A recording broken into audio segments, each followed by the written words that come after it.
Shalom, bien-aimés, bienvenue sur Cœur en question.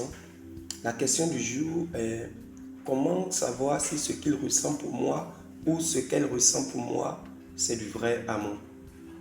Je vais essayer de partager avec vous quelques caractéristiques du vrai amour selon la Bible. Première caractéristique, le vrai amour est patient. Quand quelqu'un vous aime, il est patient avec vous. Quand quelqu'un vous aime, il n'est pas trop pressé avec vous. Il ne démissionne pas très vite avec vous. Il prend son temps, il endure avec vous. Il sait que ce qu'il espère ou ce qu'il attend de la relation, même si aujourd'hui il ne voit pas ou elle ne voit pas ça, elle sait qu'un jour ça arrivera. Quand quelqu'un vous aime, il n'est pas pressé de découvrir votre nudité. Il sait que votre corps lui appartient et que tôt ou tard, il peut découvrir cela. Bien-aimé, la patience, c'est une grande qualité dans une relation amoureuse. Si dans une relation amoureuse, vous voulez savoir si quelqu'un vous aime réellement, testez sa patience. Voyez s'il peut endurer. La deuxième caractéristique du vrai amour, c'est la bonté. Quelqu'un qui vous aime manifeste de la bonté envers vous. Il vous fait du bien. Vous n'avez pas besoin de le supplier d'abord avant qu'il ne vous fasse du bien. Selon sa capacité, il essaie de pourvoir vos besoins. Il ne veut pas vous voir souffrir. Il ne veut pas vous voir malheureux. Il fait tout pour vous rendre heureux ou bien heureuse. Donc quand quelqu'un vous aime dans une relation bien-aimée, il montre de la bonté envers vous. Personne ne peut prétendre aimer l'autre s'il ne peut pas user de la bonté envers son partenaire. Dans une relation amoureuse, la bonté est une qualité très importante. Vous devez chercher le bien de l'autre et l'autre aussi doit chercher votre bien. Une autre caractéristique, la Bible déclare que le vrai amour ne s'enfle pas d'orgueil. Il n'y a pas d'orgueil là où il y a le vrai amour. Lorsque quelqu'un vous aime réellement, il ne peut pas manifester de l'orgueil envers vous. Quand quelqu'un a du mal à s'humilier pour vous, quand quelqu'un a du mal à demander pardon même s'il reconnaît qu'il est dans un tort, quand quelqu'un a du mal à faire le premier pas dans certaines situations, il attend forcément que cela soit vous qui fassiez le premier pas. Bien aimé, ça montre qu'il y a de l'orgueil. Quelqu'un qui n'aime pas certaines taquineries, certaines blagues dans la relation, bien aimé, c'est de l'orgueil. Quelqu'un qui ne veut écouter le conseil de personne, il ne veut écouter ni votre conseil, ni le conseil de vos parents, ni le conseil des pasteurs, ni le conseil de certaines autorités, il manifeste l'orgueil. Bien aimé, dans une relation amoureuse, l'orgueil ne doit pas se manifester. Là où l'orgueil se manifeste, il n'y a pas le vrai amour.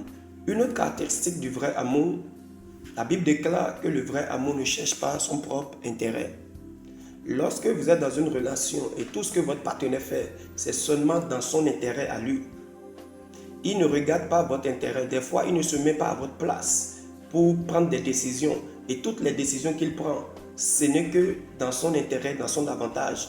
Bien-aimé, vous devez vous méfier. Quand quelqu'un vous aime, il cherche d'abord votre intérêt. Il cherche d'abord à ce que vous soyez heureux. Une autre caractéristique du vrai amour, le vrai amour n'est pas malhonnête. Il n'y a pas de la malhonnêteté dans le vrai amour. Quelqu'un qui vous aime ne peut pas vous tromper avec une autre fille. Quelqu'un qui vous aime réellement ne peut pas avoir une autre relation cachée que vous ne connaissez pas. Quelqu'un qui vous aime réellement ne peut pas vous cacher des choses que vous êtes censé connaître. Il est honnête, il vous dit la vérité. Tout ce qu'il fait, vous connaissez et tout ce que vous faites, il connaît aussi. Le vrai amour n'est pas infidèle, n'est pas malhonnête. Par exemple, une fille qui vous aime réellement dans une relation ne peut pas tout le temps créer des problèmes ou prendre de l'argent chez vous. Peut-être elle fait comme quelqu'un qui est malade, or elle n'est pas malade, elle s'entend avec un médecin, on lui fait une ordonnance, elle vient vous voir pour dire donne-moi de l'argent que j'aille acheter le médicament. Ça, c'est de la malhonnêteté. Donc là où il y a le vrai amour, il n'y a pas de la malhonnêteté. Une autre caractéristique du vrai amour, la Bible dit le vrai amour ne soupçonne pas le mal. Le vrai amour ne soupçonne pas le mal. Il n'y a pas de soupçon dans le vrai amour.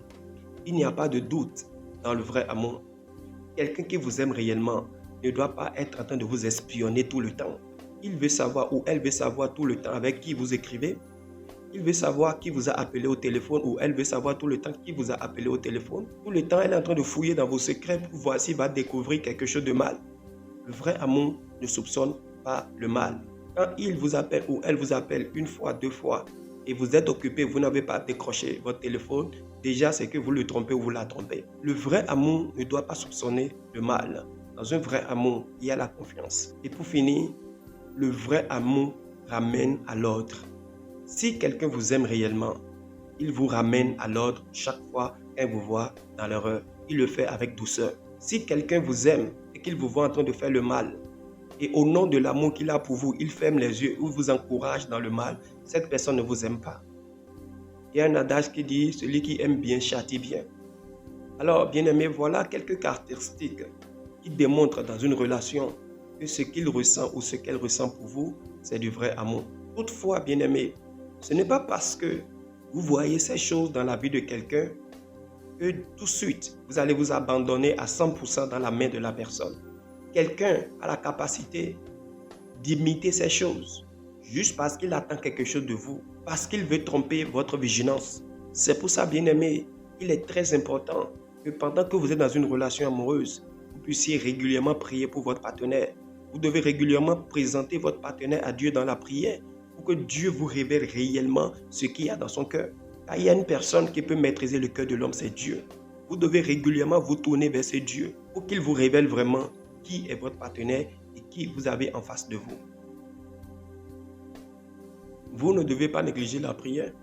La Bible déclare dans Jérémie 33, verset 3, « Invoque-moi, je te montrerai des choses cachées. » Si vous voulez savoir réellement qui vous avez en face de vous, s'il vous aime réellement ou pas, c'est dans la prière que vous allez vous mettre. Et Dieu, par des signes, vous révélera réellement qui est devant vous. Que Dieu vous bénisse. Amen.